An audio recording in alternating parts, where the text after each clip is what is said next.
तो अब आज जो करवाएंगे वो करवाएंगे मिलमैन्स थ्योरम। क्योंकि ये सिंपल सिंपल जो थ्योरम्स है ना, जिसमें ज़्यादा केवील केसी नहीं है, ये मैं पहले करवा दूंगा, फिर जब कॉलेज खोलेंगे तब मैं दूसरी थ्योरम्स करवाऊंगा आपको। ठीक है ना। तो मिलमैन थ्योरम क्या कहती है कि इस थ्योरम की सहायता से एक से अधिक पैरेलल में जुड़े, समानांतर में जुड़े प्रैक्टिकल वोल्टेज सोर्सेज को एक सिंगल प्रैक्टिकल वोल्टेज सोर्स में बदला जा सकता है। तो ये थ्योरम है कि इस थ्योरम की सहायता से एक से अधिक पैरेलल में जुड़े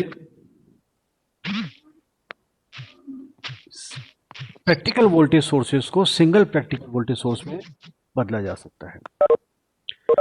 जैसे ए और बी के ऊपर ये तीन सोर्स लगे हुए हैं, जिसका वोल्टेज है V1 R1, V2 R2 और V3 R3। तो ये जो तीन सोर्स हैं, मिलमैन थ्योरम की सहायता से इनको हम एक सिंगल सोर्स में बदल सकते हैं। जैसे तीन सोर्स लगे हुए हैं ना, ये तीन, ठीक है ना। तो ए और बी पॉइंट के ऊपर इन तीनों को एक सिंगल वोल्टेज सोर्स V और R से रिप्लेस कर सकते हैं। तो हमें वैल्यू निकालनी है V की और R की। बिल्कुल सिंपल है, सब प्रूफ भी मैं आगे बता दूंगा, वो भी बिल्कुल सिंपल है। तो जहाँ पे V का मान क्या होगा, V का मान होगा V1 upon R1 plus V2 upon R2 plus V3 upon R3 upon 1 upon R1 plus 1 upon R2 plus 1 upon R3। ठीक है। इसमें देखना, ये जो बैटरी हैं तीनों, ये तीनों के पॉजिटिव ऊपर हैं, तो यहाँ पे साइन प्लस का आएगा। कई जगह मोर प्रिसाइजली यहाँ पे प्लस माइनस दोनों लगा देता है साइन वो यहाँ पर। ठीक है। मतलब प्लस भी आ सकता है, माइनस भी आ सकता है, नीचे तो प्लस ही रहेगा हमेशा। तो कब प्लस रहेगा, जब ये पॉजिटिव सबके ऊपर होंगे तो रहेगा प्लस। ठीक है ना। और अगर किसी का एक का नेगेटिव ऊपर है तो उस वोल्टेज का नेगेटिव आ जाएगा। ठीक है ना। ये कौन आ रहा है,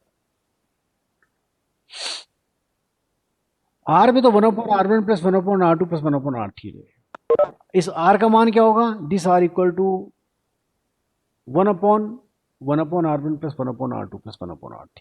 तो इसकी वैल्यू निकालनी है, वी की और आर की वैल्यू निकालनी है, और फिर यहाँ ए और बी पे जो भी कोई रेजिस्टेंस अगर कनेक्टेड है, उसमें करंट पूछ रहा है, तो उसमें करंट का मान निकाल लीजिए। इसका प्रूफ,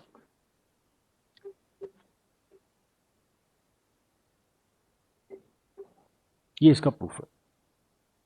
थोड़ा बड़ा कर दो इसको। इसका मिलमैन थ्योरम का प्रूफ है।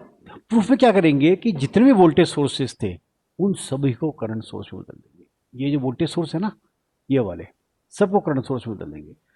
तो यहाँ I1 आ जाएगा, यहाँ I2 आ जाएगा, I3 आ जाएगा, और तीनों का रेजिस्टेंस पैरेलल में आ जाएगा। ठीक है। तो देखिए, मैंने बताया था यहाँ पे साइन कब प्लस होगा कब माइनस होगा। अगर अभी जैसे सबका डायरेक्शन पॉजिटिव ऊपर है, तो सारा जो भी करंट सोर्स होगा ना, सब में करंट डायरेक्शन क्या होगी, ऊपर की ओर सारे करंट ऐड हो जाएंगे। और अगर किसी में डायरेक्शन नीचे की तरफ है तो उसमें माइनस हो जाएगा डायरेक्शन। तो सभी वोल्टेज सोर्सेस को करंट सोर्स में बदलने पर I1 आ गया ऊपर, रेजिस्टेंस पैरेलल में आ जाएगा, I2 आ गया, रेजिस्टेंस पैरेलल में आ जाएगा, I3 ऊपर आ गया, रेजिस्टेंस पैरेलल में आ गया ए और बी के ऊपर। अब चूंकि तीनों जो यहां पर I1 का मान क्या है, I1 का मान होगा V1 अपॉन R1, I2 बराबर V2 अपॉन R2 और I3 बराबर V3 अपॉन R3। R3। ये सारे करंट के माने जाएंगे। और चूंकि सारे करंट डायरेक्शन ऊपर है, सब में पॉजिटिव ऊपर है, तो करंट की डायरेक्शन ऊपर होगी, तो सब में साइन प्लस आ जाएगा। तो I equal to I1 plus I2 plus I3। और I1 की value V1 upon R1 plus V2 upon R2 plus V3 upon R3। और ये जो तीन रेजिस्टेंस है R1, R2 और R3, ये तीनों रेजिस्टेंस सब पैरेलल के अंदर है। ठीक है। ये तीनों पैरेलल में है, तो इन तीनों तुल्य प्रतिरोध निकाल लीजिए R। जहां पे R का मान क्या होगा, R का मान होगा R1 parallel R2 parallel R3। ठीक है। तो इनका पैरेलल कर लीजिए। तीन रेजिस्टेंस पैरेलल में कैसे जुड़ते हैं, 1/R equal to 1/R equal to 1/R1 plus 1/R2 plus 1/R3। तो R का मान क्या होगा, ये पूरा पूरा इसको रिवर्स कर दीजिए, पूरे को उल्टा कर दीजिए। ये R का मान है 1 अपॉन आर का मान, तो आर का मान क्या होगा 1 अपॉन ये पूरा आ जाएगा। और वी इक्वल टू क्या होता है, जब अब ये करंट सोर्स है ना ये वाला, इसको वापस वोल्टेज सोर्स में बदल दिया तो वी आ जाएगा, और इस पैरेलल का जो रेजिस्टेंस है वो इसके सीरीज में चले जाएगा। And what is the value of V, V की वैल्यू होगी आई इंटू आर। तो आई की वैल्यू क्या है, आई की वैल्यू ये है और इसकी वैल्यू है, तो आई की वैल्यू रख दी मैंने ये V one upon R one plus V two upon R two plus V three upon R three into R. R बराबर क्या है 1 अपॉन दिस, तो ये 1 अपॉन दिस में ये पूरा नीचे है, ये प्रूव हो गया ऊपर, ये कही था हमारे। ठीक है, बस आपको ये ध्यान रखना है कि इसमें यहाँ पे माइनस आना है, अगर करंट की बैटरी की डायरेक्शन अगर रिवर्स है किसी में भी तो यहाँ पे साइन माइनस का आ जाए। बिल्कुल सिंपल थ्योरम है ये। अब इसका एक एग्जांपल करवा देता हूं मैं।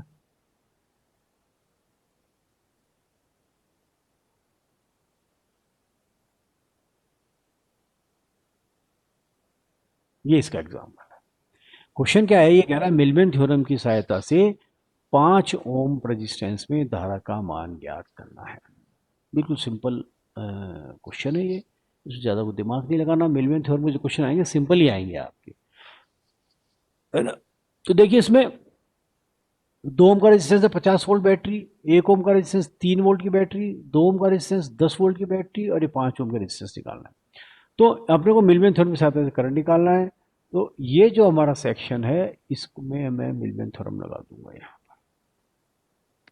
यहाँ पर ए और बी पे तो 5 ओम का रेजिस्टेंस लगा हुआ है, ये लगा हुआ है, इसको मिलमेन थ्योरम की सहायता से मैंने कन्वर्ट किया तो ये वोल्टेज वी और ये रेजिस्टेंस आर आ गया। अब जहां वी बराबर होगा V one upon R one minus V two upon R two. Minus क्यों आया, क्योंकि ये जो 3 वोल्ट की बैटरी है ना इसकी पोलरिटी उल्टी है इन दोनों की तुलना में। ये दोनों पॉजिटिव है, ये दोनों पॉजिटिव है, लेकिन ये निगेटिव है, इसलिए हमें साइन माइनस आ जाएगा, क्योंकि इसमें जब करंट सोर्स में कन्वर्ट करेंगे तो इसमें करंट की डायरेक्शन नीचे की तरफ आएगी। ठीक है ना, upon 1 upon R one plus 1 upon R two plus 1 upon R three, this is equal to V बराबर का 50 upon two, 50 upon two minus, ये ध्यान रखना बस आपको, किसमें भी माइनस आ सकता है। अगर इसमें डायरेक्शन रिवर्स है इसमें माइनस आ जाएगा, इसमें डायरेक्शन रिवर्स है इसमें माइनस आ जाएगा। तो ट्रू साइंस के अंदर तो तीनों में plus minus plus minus plus minus ही लगाते हैं। फिर उसके बाद बैटरी की पोलरिटी चेक कर लेंगे कि बैटरी की पोलरिटी से क्या हो रहा है। तो V equal to V one upon R one minus V two upon R two plus V three upon R three upon 1 upon R one plus 1 upon R two plus 1 upon R three equal to 50/2 minus 3/1 plus 10/2 divided by 1 upon 2 plus 1 upon 1 plus 1 upon 2। Okay, तो इसको solve कर लीजिए। 50 upon 2 कितना होगा 25, ये 3 और ये 5, तो 25 माइनस 3 प्लस 5 इक्वल टू 27, ये 27 अपॉन ये हाफ प्लस हाफ 1 और ये कैसे कर दिया 1 अपॉन 2 प्लस 1 प्लस 1 अपॉन 2 0.5 कैसे कर दिया 2 आना चाहिए था। अच्छा एक मिनट,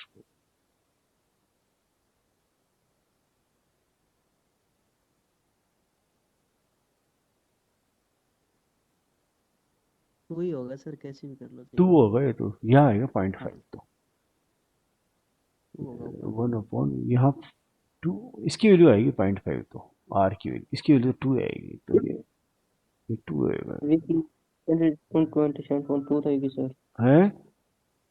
तो वी की तो 27/2 ही रहेगी वी की तो। क्यों, ये नीचे डिवाइड होगा तो वी की वैल्यू फिर 27/2 हो जाएगी ना। Yes sir. 27 वो 13.5 होगी ना, फिर 54 थोड़ी हो जाएगी। और आर की वैल्यू 1 अपॉन दिस, तो आर की वैल्यू होगी 0.5 और ये हो जाएगा 2, तो ये 27/2 हो जाएगा। ठीक है, यहाँ पे करेक्शन कर देंगे अब हम, तो ये गलत आएगा फिर आंसर, इसको मैं ठीक कर देता हूँ। ठीक है, आई इक्वल टू, इसमें करंट निकालना है अपने को आई, तो आई इक्वल टू क्या हो जाएगा V upon R plus 5, I equal to V upon R plus 5, तो वी तो यहाँ हो जाएगा 27 का हाफ हो जाएगा 13.5 13.5 यस सर। 13.5 हो जाएगा, ठीक है ना।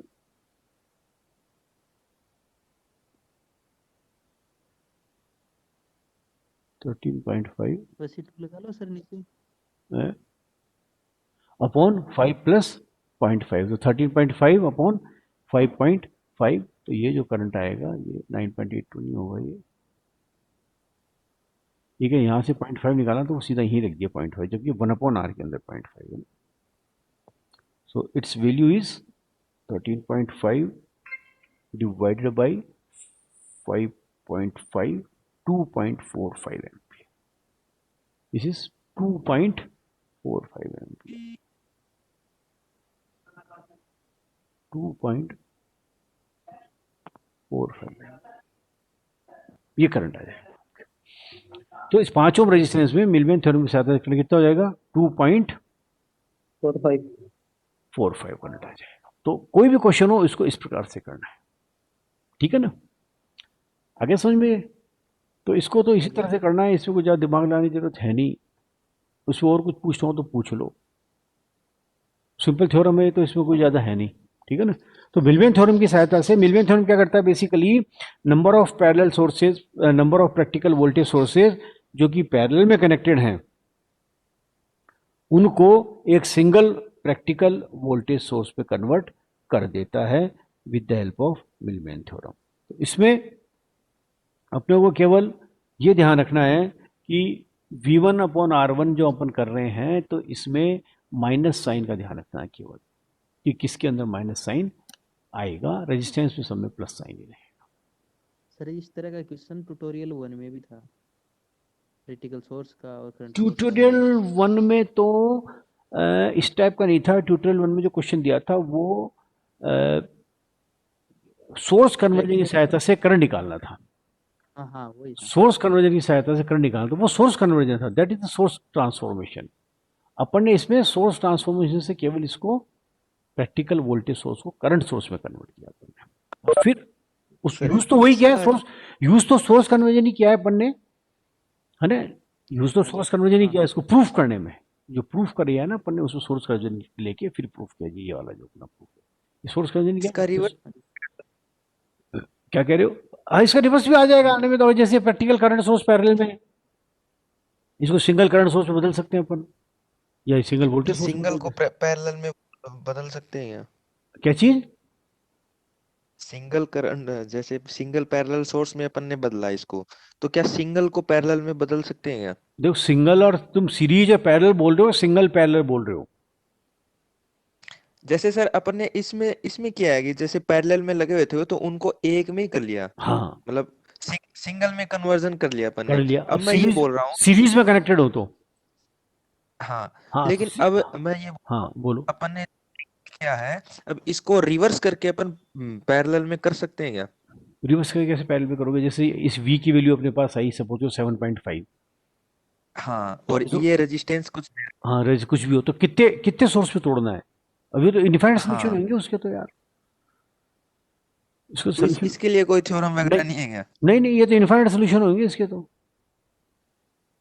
उल्टी थ्योरी थोड़ी होगी, जैसे जैसे V की वैल्यू 10 हो गई, कब उसको कितने वोल्टेज सोर्स में कन्वर्ट करना है, वो 3 में करना है, 4 में करना है, अलग अलग वैल्यू भी आ सकती है। मैं 4 वैल्यू निकालूंगा तो मैं एक की 2 निकाल दूँ, एक की 3 निकाल दूँ, एक की 1 निकाल दूँ, एक को 4 3 4 2 6 7, एक की 3 निकाल दूँ। तो वो नहीं, मैं तो एक एक एक और 7 निकालूँ, कोई कहे मैं तो सबकी बराबर बराबर निकालूँ, वो नहीं होगा, ठीक, ठीक है ना। आगे समझ में और कुछ पूछना है, और कुछ पूछना है भैया, बंद करें क्या। तो देखिए ये तो मिलवेन थ्योरम हो गई। अगर आपकी स्टेटमेंट आता है केवल कि स्टेटमेंट लिखी है, तो केवल आपको यहां तक लिखना है, ये वाला पेज है बस। वो होता है स्टेट एंड प्रूव, तो स्टेटमेंट तो लिखना ही लिखना है, उसके बाद ये प्रूव करना है आपको, इसको ये प्रूव कर दिया अपन ने इसको, और अगर कोई ये प्रूव कर दिया यहाँ तक, और कोई एग्जाम्पल आता है तो जैसा भी क्वेश्चन एग्जामिनेशन में दिया हुआ है आपको उसी हिसाब से इसको सोल्व करना है। मेरी ओपिनियन ये है कि इस क्वेश्चन को अटेम्प्ट कीजिए, क्योंकि बहुत सिंपल क्वेश्चन हैं, इसके अंदर ज़्यादा घुमा फिरा के चीज़ देता नहीं है एग्जामिनर, ठीक है ना। तो इसको कर लीजिए आराम से, कोई दिक्कत नहीं होगी इसके अंदर, आपके गलतियों की संभावना भी नहीं है इसके अंदर। बाकी क्वेश्चंस में तो क्या है कि जो केवीएल के सेल से जो रिलेटेड क्वेश्चन है उनमें हो सकता है कुछ गलती हो जाए, ये बिल्कुल सही चलेगा, इसमें कहीं कोई ज़्यादा कैलकुलेशंस है नहीं, इसलिए गलतियों की संभावना कम है। गलतियों की संभावना कहाँ ज़्यादा रहती है? जहाँ पे ज़्यादा रहता है। ठीक है, ओके। सर मैं ये पूछ रहा था, हाँ अपना कोर्स लगभग कंप्लीट हो गया ना? हाँ, तो सर मेरे को उसमें लाप्लास ट्रांसफर में थोड़ा डाउट है, मतलब वो समझ में नहीं आया। मैंने यूट्यूब पर भी देखने की कोशिश की, लेकिन फिर भी समझ में नहीं आया। देखो शुरू से करो उसको लाप्लास ट्रांसफॉर्म को। अगर फिर भी दिक्कत आती है तो मेरे से फ़ोन पे बात कर लिया करो आप। व्हाट्सएप की बजाय फ़ोन कर लो, सर ये क्वेश्चन है, पहले क्वेश्चन डाल दो व्हाट्सएप पे, जो चीज़ समझ में नहीं आ रही है। वो सर वो पूरा कॉन्सेप्ट ही नहीं आया, क्योंकि अब वो यार पहले देखो कभी भैया, पढ़ा ही नहीं। वो तो बात सही है, पहले नहीं पढ़ा। दोबारा सारा रिवाइज करना एक एक स्टूडेंट के लिए पॉसिबल नहीं है मेरे लिए। जब कॉलेज में आप आएंगे और टाइम बचेगा तो मैं डेफिनेटली करवा दूंगा, क्योंकि कोर्स तो खत्म हो ही गया, इसलिए टाइम बच ही जाएगा। तो मैं शायद दोबारा करवा हाँ, दूंगा इसीलिए पूछ रहा था हाँ, मैं। तो मैं हाँ शायद सर, दोबारा एक बार कि मोटा मोटा फिर से करवा देना, पूरा करवा रिवीजन दूंगा करवा करवा ये देना। दूंगा और कॉलेज में खुलेंगे जब। केसीएल के हाँ ये सब केविल पढ़े कैसे, हुए हैं, केविल हाँ फिजिक्स में पढ़े हुए होंगे, रेजोनेंस भी पढ़ा हुआ होगा। आरएलसी सर्किट, ये सब ठीक। आईटीआई किया है तो उसमें पढ़ा है, लेकिन ये वाला जो लाप्लास कोई नहीं, दोबारा जब आप आएंगे ला, जब करवा दूंगा, मैं थोड़ा स्पीडली करवा दूंगा और क्या। ठीक है ना? ठीक। वो